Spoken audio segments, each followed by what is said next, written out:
Today we're in Southern California to drive this, the all-new 2024 Toyota Tacoma. Today we're going to compare the TRD off-road trims, manual versus automatic. We're going to drive both on a purpose-built off-road course. Has this been worth the 18-year wait? Well, we're going to find out right now on Driving Sports TV.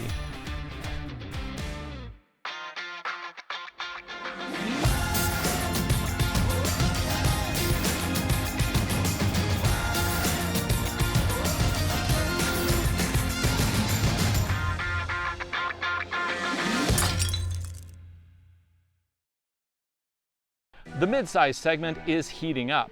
Ford has a brand new Ranger, Chevy recently updated its Colorado, and Nissan, well, let's just say the Frontier is still around.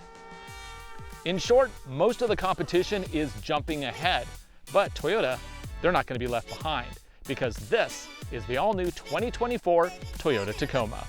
The Tacoma is available with two different powertrains. The top spec will be a hybrid setup that combines a 2.4-liter turbo along with an electric motor integrated into an 8-speed automatic transmission. This combination will produce a peak 326 horsepower and 465 pound-feet of torque. But the hybrid, it's not quite ready yet. We'll probably drive it early next spring. Today we're going to be driving the 2.4-liter turbocharged version. This is available in a variety of outputs. In SR trims, it produces a peak 228 horsepower and 243 pound-feet of torque. Move up to the Sport or TRD trims, and output increases to 278 horses and 317 torques. Unless you pick a manual transmission, which is still available. In that case, you only get 270 horsepower and 310 pound-feet of torque. And that is exactly what we're starting with. This is a 2024 Toyota Tacoma TRD Off-Road with a manual transmission. That means it has a little less output, but you also have the option to shift your own gears. And that's pretty cool. Price of this vehicle starts at $41,800 US before options and delivery. Later today, we'll also drive a similarly equipped automatic here in the Malibu Mountains. But starting with a manual transmission should give us a good comparison on how these different powertrains differ, and if you're giving up too much if you choose the manual. Towing capacity varies depending on the trim. You're looking at between 6,000 and 6,500 pounds of total capacity. With the manual transmission TRD Off-Road, EPA rates economy at 18 miles to the gallon city and 23 on the highway. Depending on configuration, you can tow between 6,000 and 6,500 pounds. In the back here, of course, this is a Toyota. So we have a composite bed insert. That means you really don't have to worry about scratching all that much. You do get tie downs at this trim level, and we even have a light right over there. If you move up to a higher trim, there's a variety of power options available. From the factory, this comes with some standard recovery points, and they're actually pretty good, especially compared to the Tundra, which has like none. This gets hooks in the front, which also, are tie downs for shipping. If you want something more advanced, you can actually order the ARB ones that were designed for the Trail Hunter and TRD Pro, and those can be attached. In the back, we actually get something really cool. This supports high lift jack points. There's two of them back here. And the thing that's especially neat about it is that they're designed so you can't put the hook in too far. And this allows you to basically get a jack and lift the whole back of the truck up. So if you're stuck on a rock or something like that, and you need to place a rock under the tire, that gives you an opportunity to do that. That's very cool. Now, in terms of recovery hooks, there's no hooks back here. However, you have a 2-inch receiver, just get a D-ring and insert it there. It's totally equipped properly. You do not want to use the chain stays though. Those are not equipped to handle vehicle weight. In the second row, we get room for a couple adults, and the seats flip up very easily, but they did something kind of interesting here. Not only do we get a bin under both seats, but also to hold the seats up, they use these little snaps, which is fine. If I can get the snap in, there we go. And so now the seat won't fall down. It's a very simple way to solve the problem of how do your seats not fall down, I guess. If you go with a TRD off-road trim, you get these BFG Trail Terrain TA tires. They are sized at a 265/70R17, and they're wrapped around these really nice 17-inch alloy wheels. I like the two-tone nature of them, but I have to say, the wheels on the new Trail Hunter make me forget all about these because the Trail Hunter tires are sick. This being a TRD Off-Road, it has one major advantage over the other trims, and that is the fact it does not have that big air dam in the front, which means you have a 32.2 degree approach angle with this truck. Departure, it's a truck, so it's never going to be too great, but you're looking at 22.2 in the back. That means that you should be able to scale some pretty good obstacles with this, and we are going to do that in just a little bit. But first, we're going to take this out on the highway, and then we're going to hit the off-road course. This is a 2024 Toyota Tacoma TRD Off-Road with a stick. That means that the powertrain does have a little less output, but I get to roll my own gears. Later today, we will drive an automatic in the Malibu mountains, and that'll give us a really good opportunity to compare what you're giving up going with the stick, because the powertrains, and especially the off-road systems, are not the same. And so that's kind of what this video is going to be about. Should you pick the manual, or should you get the automatic? So the throw on this stick shift, really long. I mean, that is a long throw right there. And then, of course, you have the clutch pedal. The clutch is nice and pretty light. I feel like the engagement point is kind of where it should be. Oop, missed that one. I have not driven a stick shift truck in probably a decade. So this is going to be a fun experience today. And yeah, I might miss a shift or two, so be kind. Because typically the only cars you can actually buy these days, or only vehicles I should say, that have a stick shift are sports cars. Like, there's not a lot of trucks, and especially not in the press fleet, because sad fact is, a lot of journalists can't even drive a stick anymore. That's a fact. Why can I drive a stick? Because I'm old. That's it. The trucks that we are driving today are pre-production, and there's some very obvious cues when you're looking around the truck. These door panels, they don't have texturing yet. They're just straight plastic. Also, fender flares on this particular truck, again, untextured plastic. So when you see little items like that where you're like, huh? Just keep in mind, pre-production truck.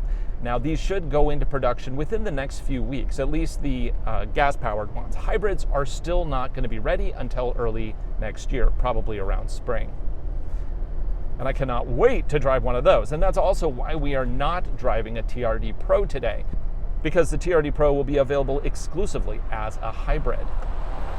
So the screen that we have here is this big honkin' 14-inch, and we've seen this on other Toyota and Lexus products. It's a really nice setup, and it should really come into its own when we actually need to use the off-road cameras. So looking at buttons, speaking of, we do get our own aircon buttons here, which is nice, heated seats in the front. And down here we also have a locking rear differential, a sway bar disconnect, and a no clutch start.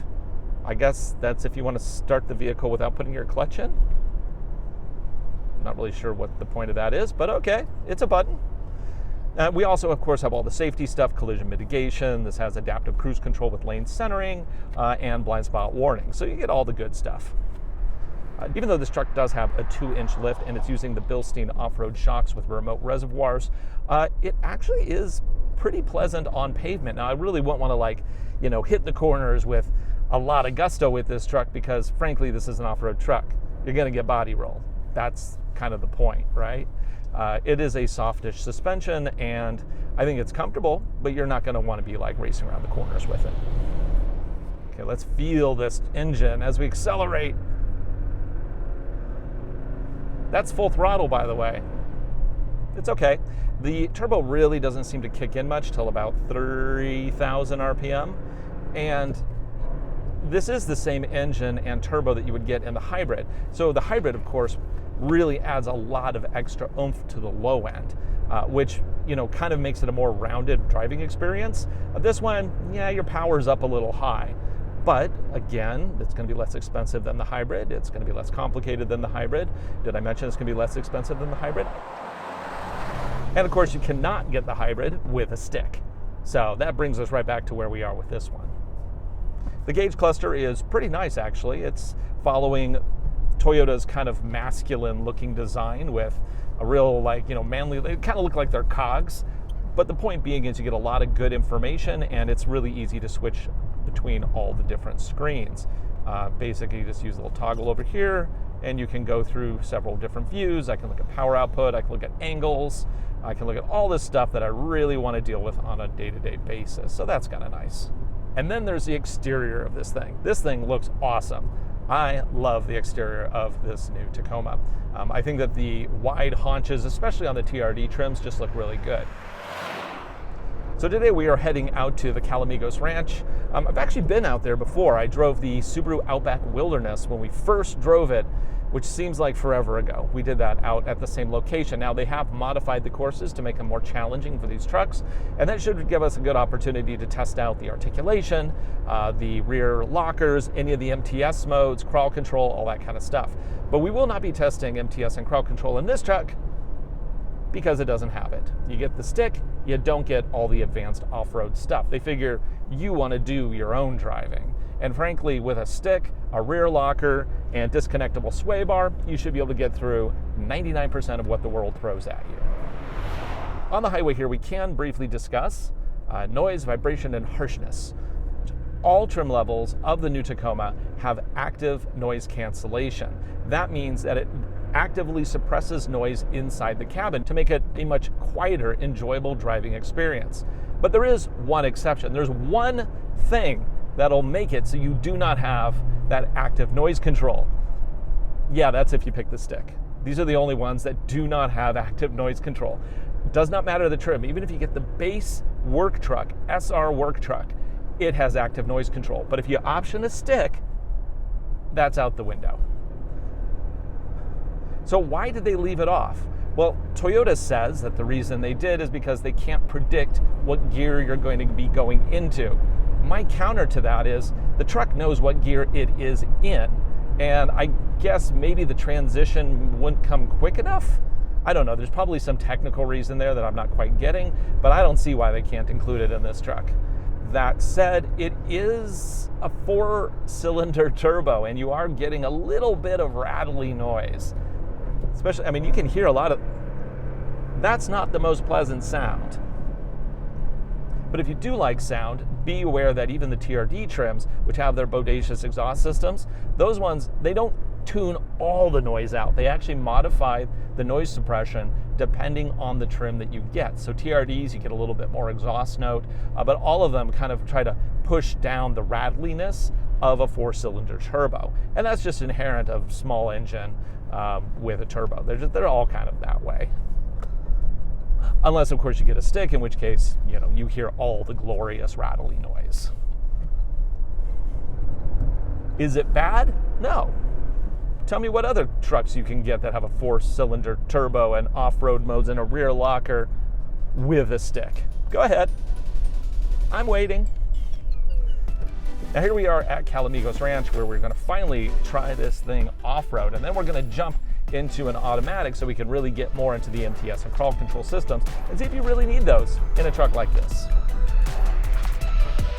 So before we head out to the off-road course, we are going to switch this into 4 high. There's a little switch right down here, which makes it super easy, and I can of course do it while I'm driving. I will have to stop when it's time to go into 4 low. Toyota has very nicely marked the courses, and this does get pretty steep. Now the tires that we're on here are BFG trail terrains. They're a mix of an all-terrain and rugged terrain tire. The trail terrains that I've driven in the past, one concern I have is the way that the lugs are designed. They kind of seem like they are going to trap a lot of water in them. So like in the Washington winters, we get a lot of rain, and I'm a little concerned about how they will deal with that. But obviously we're in Southern California, just outside Malibu right now, so no rain today. And then up at the top here, I hear there's a rock pile, so let's see what we got. So they provided me with a spotter for this thing. This particular trim does not have forward-facing cameras, which I'm frankly a little surprised by. Now I'm going to go ahead and switch this into 4 low, so we're going to go ahead and do that. So I have more of a crawling speed. Oh yeah, that's much better with the stick. I can't see anything over this hood, by the way, and I'm just trying to feather the clutch, and this is where approach is really going to come into play. And then we climb on up, and up and over, and from the outside you can see exactly how the clearances come into play on this truck, how it's designed. Whoop. Up and over. I have to say, I do prefer doing this with an automatic. Using a clutch in tricky situations, it's a little weird. But now we are in 4-low and we're going to continue on with the course.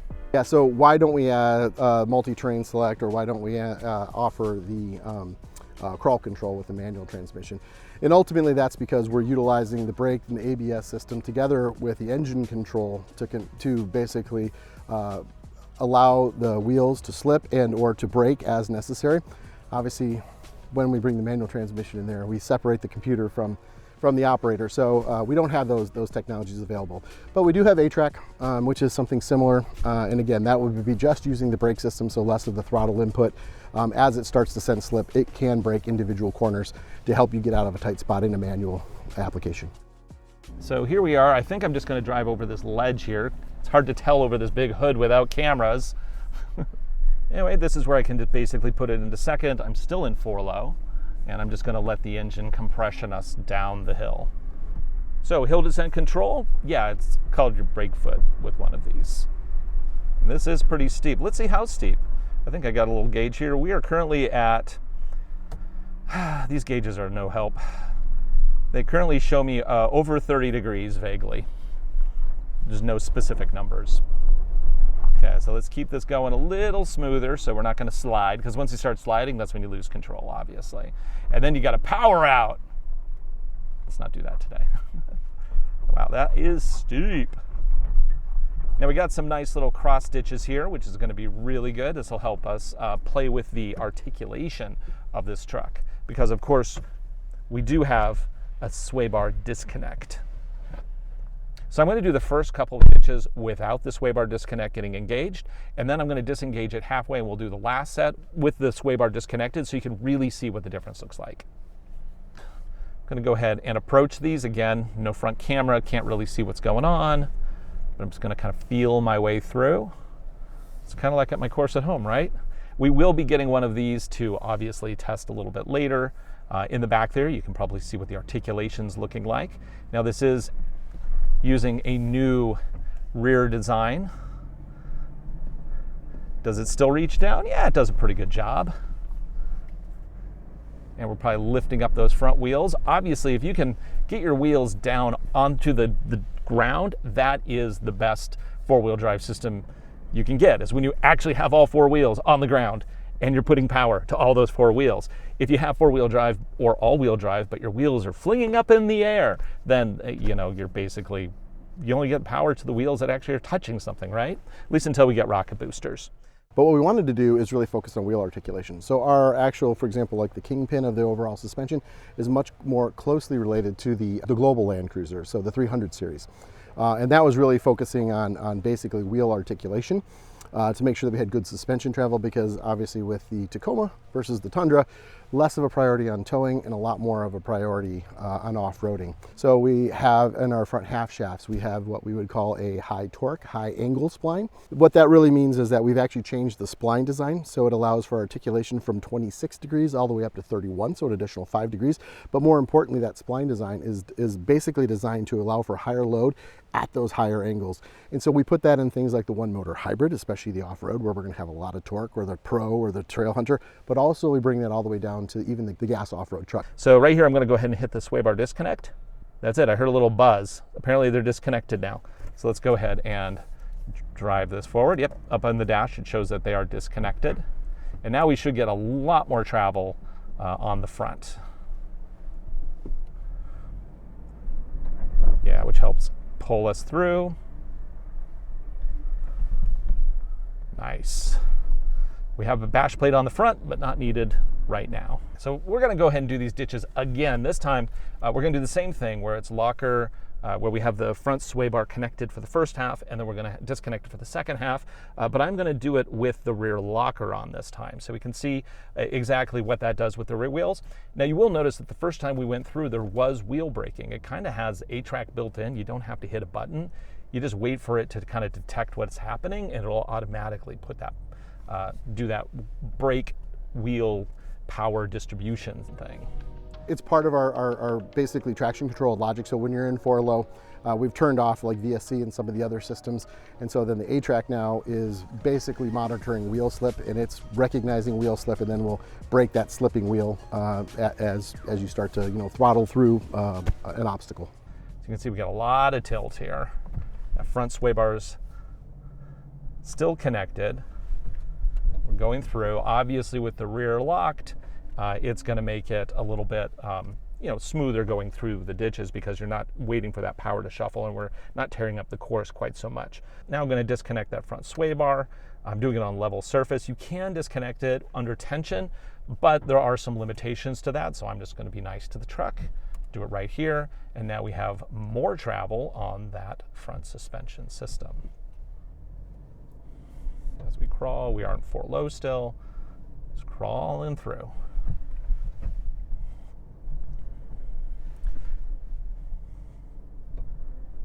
Okay, now let's move on to the next thing. So we have a nice tilt test here as we're going around the corner, which is pretty awesome. I'm going to go ahead and put that rear locker on again. Let's be nice to the trail, not tear it up with wheel braking. And we're going to go as high as we can. Let's see if we can max out that little 30-degree gauge on the truck. Now I can't really see, so I do have a spotter. Oh, we're sliding. We still good? Okay, I don't know what the inside. You're solid. Okay, I don't. A little more right, a little more right. Okay, we'll go a little more right there. We have pegged out the angle. For those who can't see, I do have a professional co-driver with me, and it's not because Toyota doesn't trust me. Toyota doesn't trust me. But it is super helpful to have somebody say, yes, the inside shoulder isn't super soft, you're not going to sink and then roll. Good information to know. So here we have some really nice offset ditches. I'm going to go ahead and keep that rear locker engaged. I'm going to disconnect the front sway bar. Let's level out the truck as much as possible. See how far down we can reach. Again, this hood's pretty big. Oh, I like this. Oh yeah, big ditches are great. I like big ditches, and I cannot lie. Okay, what am I scraping? Is that the unfinished wheel fender flare? Well, it's finished now. We give it a nice texturing. And then here we're going to have a little seesaw. We should get a nice little tilt up and over. Okay, that was not as smooth as it could have been. I blame being in a stick. There we go. Come on. That is soft. Yeah. Come on, we got this. Okay, I'm going to back up. Get a little better alignment because I cannot see. Oh, look, we're on the soft stuff off to the left. We're good though, right? Yeah. Okay, I'm trying to get that. There it is. Just ease off the clutch a little. Yeah. Perfect. There you go. Line it up, and out we go. A little to your right.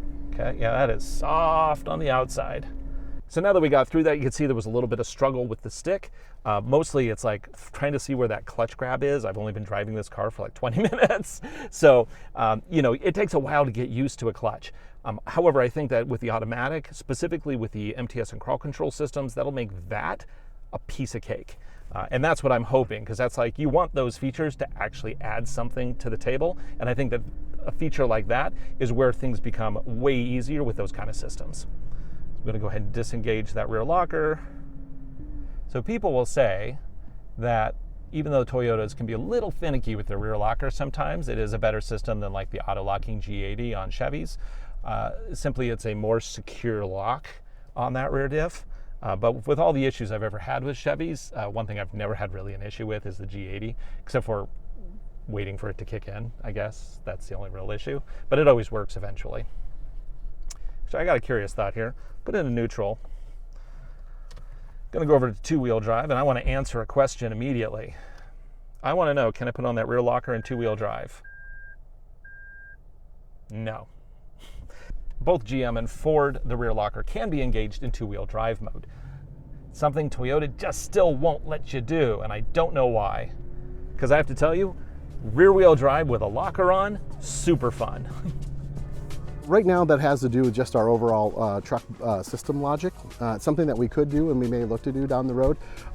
We obviously want to make sure we're trying to minimize that situation, right, where you're in a situation with it locked up and when we have to turn off other safety systems like ABS or VSC or something like that. So in the pre-runner we do that, but on a more, I'll say, broad basis, we don't allow that at the moment, but it's something that we might consider down the road. There are a few things I didn't play with in this truck that we'll get into in a future review if we get this back in the fleet. We have the IMT, which basically helps with shifting, and then we also have the drive modes, but the drive modes are not really off-road. They're just, they're essentially modes for driving on the road, you know, eco, sport, all those kind of modes. Don't really care about that. But I'd say overall, this has been really fun. I enjoy driving the stick in these conditions. Obviously, I need a little bit more practice to figure out where this clutch is engaging. But I think it actually is a pretty easy to drive vehicle in terms of stick. You have a long throw with the shifter. It's pretty positive. It's a little sloppy, but you know, it's a truck. What do you expect? It's not a sports car. But I think we've gotten to the point where sports car manual transmissions are so good that you get kind of a little complacent thinking that everything's going to feel like a Ferrari. Yeah, that just doesn't happen. Or I should say like a Miata, because that's like the best manual transmission on the planet. But in a truck, I'm enjoying this. But now let's go look at an automatic.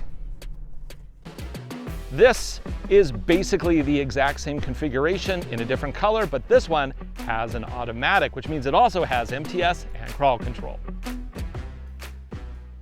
Why they leave those off the stick? Probably they didn't want to spend money on the development. But the thing that I think is most important to consider when looking at this truck is that this is only $1,100 more than the stick shift we just drove. So basically for $1,100, you're not just getting an automatic transmission, and it is an 8-speed automatic.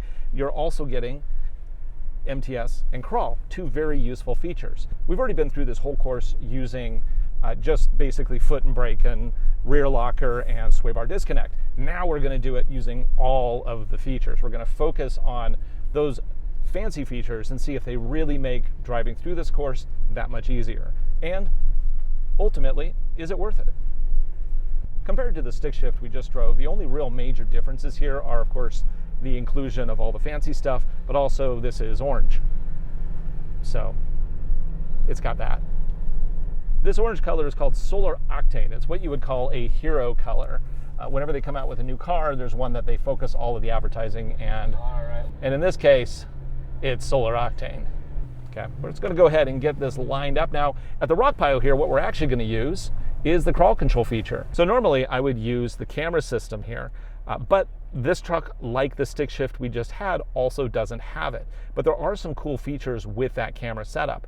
Notably, it lets you see through the hood. And with this big 14-inch display, I think that is actually a really valuable asset, especially here where I can't see anything over this. Apparently there's a pile of rocks. I can't tell because I can't see anything. So what I'm going to do is I'm going to switch the vehicle into 4 low, and we'll set this up for crawl. I got to put it into neutral. And I'm going to engage the crawl control system. Crawl unavailable. Oh, I got to put it into drive.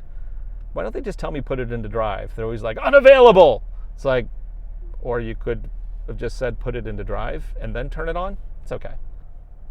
With crawl control, all I have to do is basically put my foot on the brake, and I'm going to let the truck do all the driving. And so at this point, my foot is off the brake. I can control the speed of crawl control with the dial here. I am keeping it in low because I want to go as slow as possible while I'm watching my spotter.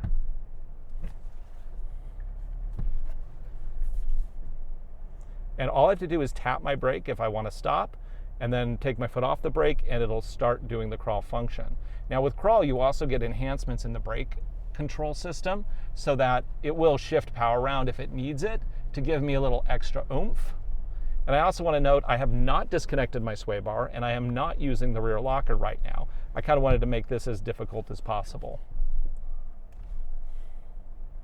Let it engage, straighten up, and there we go. Very easy.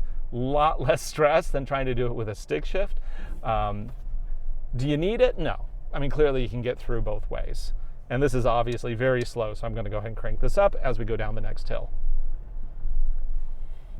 Because I know we have some complicated stuff coming up and I just want to deal with it, I'm going to go ahead and disconnect the sway bar now. And but I'm going to keep that rear locker not engaged because I still want to be able to turn tight without binding up the rear. So I'm just going to take my foot off and I'm just going to use crawl control down this hill. Why not? Although clearly we need to go a little faster. So let's dial that up. And down we go. So I don't have my foot on anything right now. I'm basically just using a dial to drive the truck. And unlike systems in, say, like a Hyundai or a Kia or like a non-real truck, this vehicle actually, it grabs immediately. There's no pre-roll. Like a lot of those vehicles, you have to go like 5 feet or a full tire rotation before it grabs. This one, I'm stopped on the hill, I lift up, we're smooth like butter right from the start. It is so good. And then if I want to go faster, I just turn the dial. If I want to go slower, turn the dial. So up here is where it's going to get pretty steep. We're going to actually exceed the gauge cluster's measurement. There is a inclinometer on this. Got to get over to it, but it only caps out at 30 degrees. And I mean, really, if you're only going 30 degrees, are you really having fun? Oh, let's turn this down so we don't start sliding. Have I become complacent because of electronics already? Yes, I have. It's easy. So you can see what the system's doing. It's basically doing a pretty good job of keeping us on track, and we slid a little bit, but it was all under control. Just trust me on that one. So here, what I'm going to do is I'm going to turn off crawl control, and I'm just going to play with MTS. So MTS is basically a more refined version of Toyota's legendary A-Track, which is a system that uses brake vectoring to shift power left to right around the vehicle. It's one of their excuses for not putting a front locker on this vehicle, is that basically MTS does that job. Well, let's find out if it will. So right now I'm going to go ahead and turn on MTS, hit the button there, and I'm going to switch to, we have rock, mud, and sand.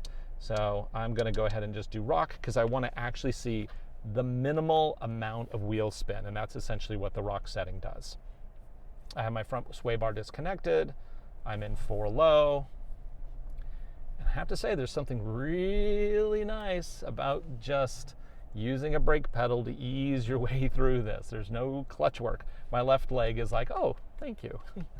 It's just easier. It's easier to be smooth. And of course, when you're off-road, smooth is key. Now, obviously, if I drove this stick Tacoma a little bit more, I would get more used to the clutch disengagement. But, this is just chill. This is fun. I like this.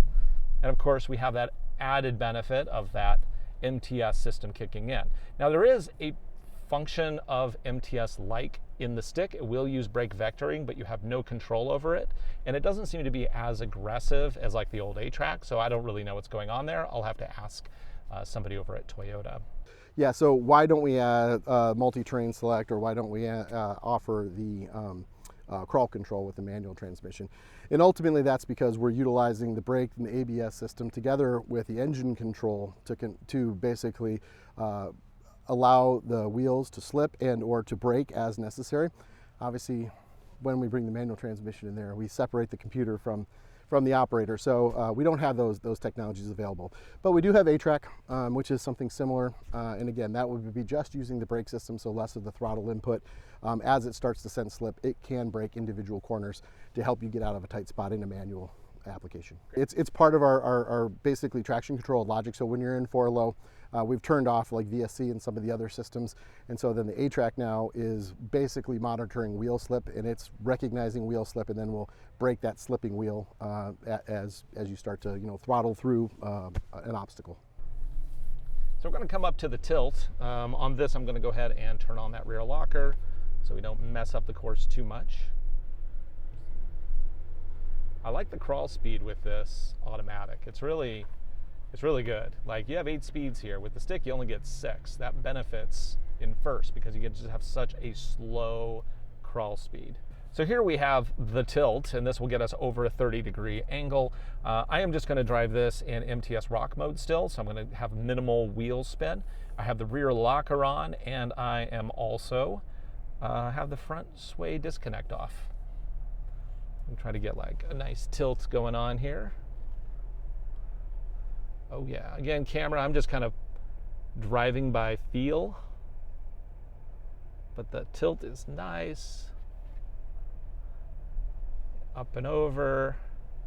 And the crawl speed with the automatic is just really nice. Like, I think that right there, like, that demonstrates where the automatic is beneficial, because you just have so much better of a crawl ratio over the stick.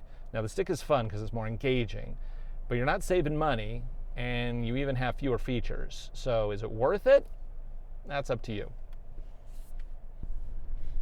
So now we have the big deep ditches. I love tests like this. That's why I have a similar test on our official test course. So I am going to, all the settings that we could do. We could do MTS, we could do crawl. I think I'm gonna do crawl because that was a feature we could not use with the stick. And I'm just gonna see how easy it is to go through here. So I have sway bar disconnected. I have rear locker engaged. I'm gonna go ahead and do crawl. And we're going to flick that up. And basically, I just take my foot off the brake, and the truck drives for me. And I just need to try to keep that line. And if I'm doing the line right, we'll probably get a little dragging. So listen for that. Get a nice tilt here. Let's see if we can get, oh yeah, like this. This is where I want a cup of water and just like dump it on my co-driver. Oh wait, I don't think he wants that. So, oh yeah, I forgot. I mean, crawl control, I don't need to be using brake and gas. Just let it drive through. Oh, that is so much smoother. So much easier to control. Hello, Cliff. And out we go. Nice. I mean, would I get the stick or would I get the automatic? Yeah, I'd get the automatic. Now, if the stick costs like, so maybe $2,000-$3,000 less, then we could start talking. Or if they included MTS and crawl with it, yeah, that's the start of the conversation. But the fact that you're giving up these tools, and the toolbox is important. Obviously, the same toolbox with multiple people, you're not going to get the same results, but you want the tools if you need to do something. Imagine you're buried up to your axles in sand. That's a condition where crawl control can actually get you out easily. Yeah, you can probably do it with a stick, but it's going to take a lot more work. Now that we've driven both the stick shift and the automatic, I have to say my choice is the automatic. And the reason for that is multiple. First off, you get crawl control and MTS. Yes, you don't absolutely need those systems in all conditions, but they are really nice to have. Next, the automatic. It has a better crawl ratio. You can really just slowly creep into challenging obstacles, and I really like that. And finally, there's the price. Only $1,100 more for the automatic with the MTS and crawl control. To me, that is a better value. So, are those things important to you? If not, get the stick. Knock yourself out. I love the fact that Toyota even offers this with a stick. But the automatic is a better value. For Driving Sports TV, I'm Ryan Douthit. Thanks for watching. Be sure to like, subscribe, share videos. Make them for you. Hope you enjoy them.